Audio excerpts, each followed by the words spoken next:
Buenos días, señoras y caballeros. Vamos a dar comienzo a la 14ª Conferencia Internacional sobre Trastornos Venosos. Primero de todo, vamos a presentarnos. Ella es mi compañera Andrea Alonso, ella Iganchu Díez y la que está sentada a mi lado es Leida Stola. Yo soy Romina Chamorro y las cuatro somos médicos en Cruces, trabajamos en la radiología intervencionista. Hoy es un placer hablaros sobre el estudio epidemiológico que estamos llevando a cabo sobre una enfermedad que cada vez es más frecuente y más grave, como es la insuficiencia venosa. Para ello seguiremos el siguiente guión. Haremos una pequeña introducción sobre la enfermedad y sus síntomas más frecuentes, presentaremos nuestro principal objetivo en este estudio, explicaremos la metodología utilizada y, por último, analizaremos los resultados obtenidos y su posterior discusión con otros estudios comparativos y las conclusiones. Bueno, pues vamos a empezar haciendo una breve descripción de la enfermedad. La insuficiencia venosa periférica o enfermedad venosa de las extremidades inferiores incluye un conjunto de entidades que comparten un trastorno del flujo venoso desde las piernas al corazón. Vamos a poder diferenciar dos grandes síndromes. Por un lado vamos a tener la insuficiencia venosa superficial, que se caracteriza por la aparición de varices superficiales, y por otro lado la insuficiencia venosa profunda o posflerítica. Ambas responden a una etiología, signos clínicos, evolución, tratamiento y pronóstico muy diferentes. La relevancia de esta enfermedad reside por una parte en su importante prevalencia, con los siguientes síntomas en los pacientes que la padecen. Un dolor muy intenso, pesadez y calambre en las piernas, picazón y hormigueo, un dolor que empeora al pararse, un dolor que mejora al levantar las piernas y los cambios de la piel incluyen hinchazón en las piernas, piel irritada o reseca, piel enrojecida, venas varicosas superficiales y engrosamiento y endurecimiento de la piel de las piernas y los tobillos. Hemos identificado los siguientes factores de riesgo: sexo, edad, obesidad, bipedestación prolongada, factores hereditarios, sedentarismo,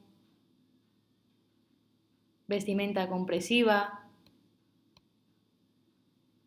trastorno de coagulación, hipertensión y hábito tabáquico. Entre estos, analizaremos los que nosotras hemos considerado que tienen más relevancia en la incidencia sobre la insuficiencia venosa: obesidad, hipertensión, hábito tabáquico, sedentarismo y, por último, estudiaremos un factor preventivo, como es el ejercicio físico. A continuación, en la clasificación internacional de enfermedades encontramos la insuficiencia venosa en el capítulo I-87, que trata sobre trastornos venosos. Dentro de este, dicha enfermedad se recoge con el código I-87.2. Como objetivos, por un lado está evaluar la relación entre insuficiencia venosa y obesidad, hábito tabáquico, hipertensión, ejercicio físico, factores hereditarios y sedentarismo en el País Vasco. Y, por otro lado, el objetivo es conocer la prevalencia de la enfermedad venosa en la Comunidad Autónoma Vasca, en varones de edades comprendidas entre 25 y 64 años. Esta muestra se ha utilizado simultáneamente para estudiar la cardiopatía isquémica y otras manifestaciones de la enfermedad aterosclerosa.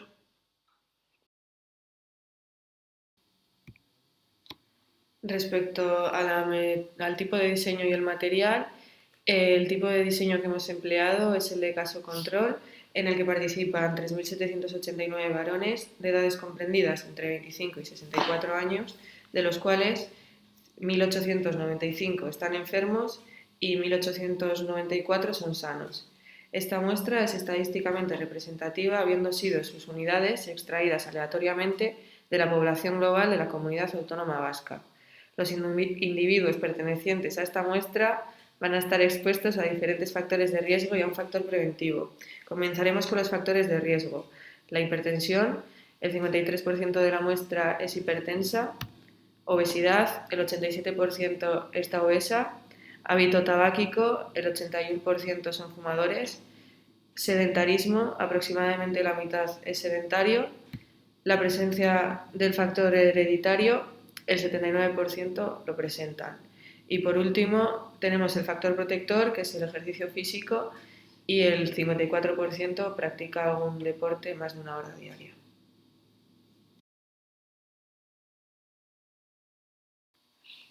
Metodología. Cada persona fue sometida a un protocolo para identificar datos de la enfermedad venosa que constaba de las siguientes partes. Anexo 1. Nombre y apellidos, número de historia, edad, lugar de residencia. Anexo 2.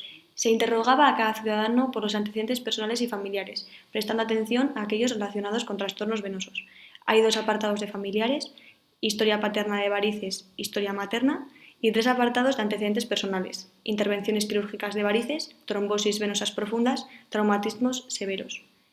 Anexo 3. Se preguntaba por los síntomas y señales subjetivos de la insuficiencia venosa y por los signos de la misma. Anexo 4. Cuestionario sobre el consumo de tabaco, donde diferenciamos fumadores y no fumadores. Anexo 5. Cuestionario sobre la actividad física. Es importante valorar el sedentarismo. Se ha dividido el deporte desarrollado en el trabajo, trabajadores sentados, bipedestación o dinamismo, como el deporte realizado en tiempo de ocio y, por otra parte, las personas que no realizaban ejercicio físico. Anexo 6. Exploración física. Observación de la existencia de edemas, lesiones cutáneas, celulitis, úlceras venosas y varices. Obesidad. Se midieron estos factores. Se consideraron personas obesas cuando tenían un IMC superior a 25. Se clasificó la obesidad en 3 grados: discreta, 0,14% del peso ideal; moderada, de 15 al 24%; y grave, de 25 al 50%. Tensión arterial. Según la OMS, diferenciamos tensión arterial normal, tensión arterial borderline e hipertensión arterial.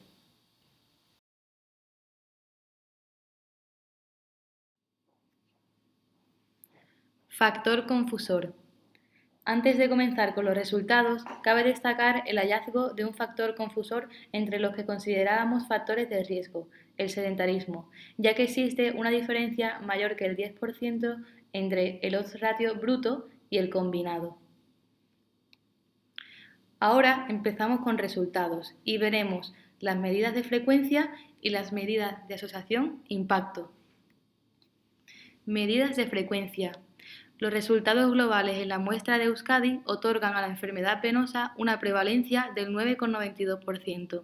La distribución por provincia sería Vizcaya 11,47%, Guipúzcoa 10,21% y Álava 8,35%. Atendiendo a la edad, existe una progresión desde los 25-34 años con un 3,38% y los 55-64 años con un 14,96%. En las medidas de asociación e impacto, vamos a ver por un lado la hipertensión, que tiene un odds ratio de 29,364 y una fracción etiológica del 0,965. Por ello, como el odds ratio es mayor que 1, es un factor de riesgo. Ahora veremos el factor hereditario. El odds ratio es 16,066 y la fracción etiológica es 0,9377. Entonces, como el odds ratio también es mayor que 1, es un factor de riesgo. Por otro lado, tenemos la obesidad, que hemos realizado lo mismo. El odds ratio con un 40,975 y la fracción etiológica un 9.755. Como el odds ratio es mayor que 1, es un factor de riesgo. Ahora, el hábito tabáquico. El odds ratio es 9,63 y la fracción etiológica 0,8962. En este caso también, como el odds ratio es mayor que 1, es un factor de riesgo. Por último, vemos el ejercicio físico, es decir, hacer ejercicio físico más de 1 hora al día. El odds ratio nos ha dado como resultado 0,03, por ello ahora hacemos la fracción preventiva, que nos da 0,9672. Como en este caso el odds ratio es menor que 1, es un factor preventivo.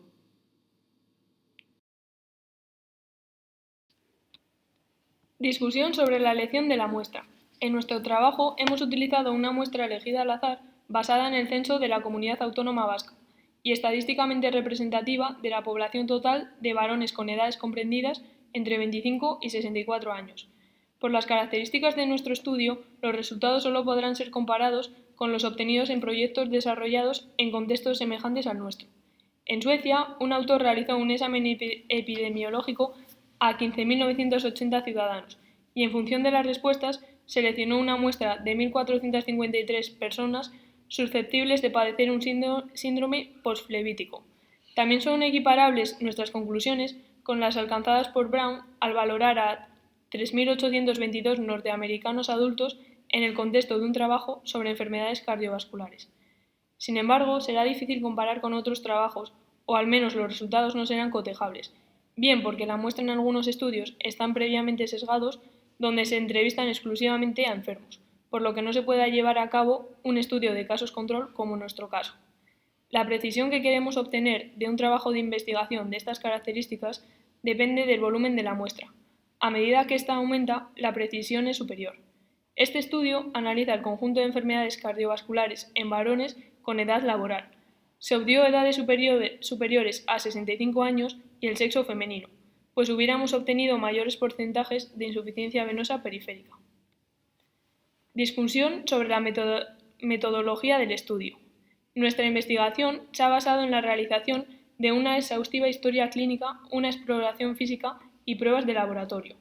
Dichos reconocimientos eran ejecutados por médicos y se valoraban no solo la insuficiencia venosa periférica, sino también complicaciones de la misma como el embolismo pulmonar.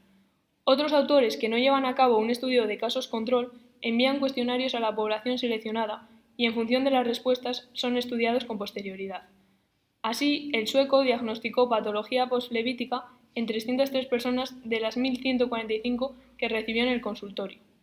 En el presente trabajo ha llamado la atención el importante número de pacientes sin sintomatología venosa en el interrogatorio y cuya exploración física revelaba signos de insuficiencia venosa periférica. Incluso no era infrecuente observar ostensibles dilataciones varicosas en hombres que negaban su existencia.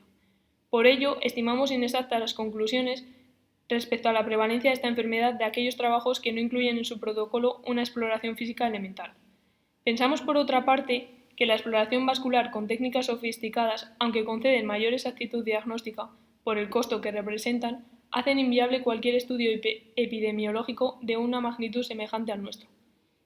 Hemos incluido en nuestro estudio, a diferencia de otros autores, solo pacientes con clínica sugestiva de insuficiencia venosa y dilataciones ostensibles de venas subcutáneas. Hay autores que separan los trastornos venosos según su severidad, sin especificar si se trata de una alteración exclusivamente del sistema venoso superficial o profundo de ambos. Al igual que en nuestro estudio, Lofgren divide los trastornos venosos periféricos en insuficiencia venosa superficial e insuficiencia venosa profunda.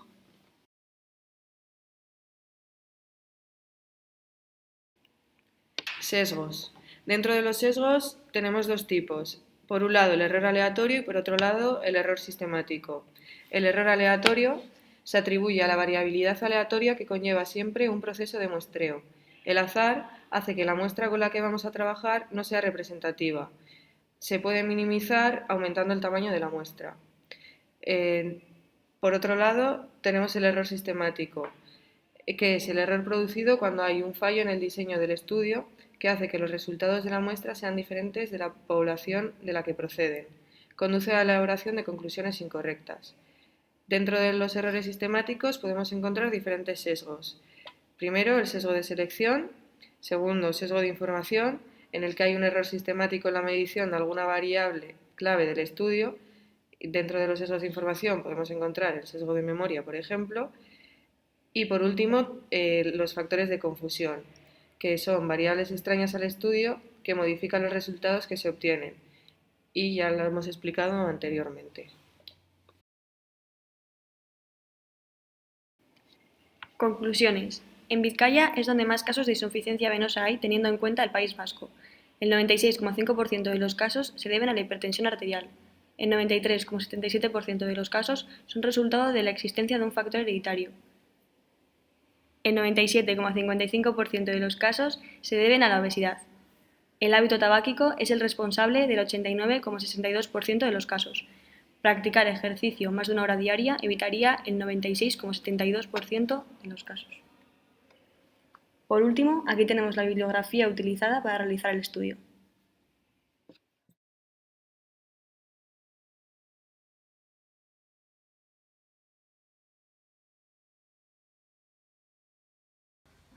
Bueno, pues con todo esto damos como por finalizada la conferencia. Espero que les haya sido de utilidad y muchas gracias por su atención. ¿Alguna pregunta?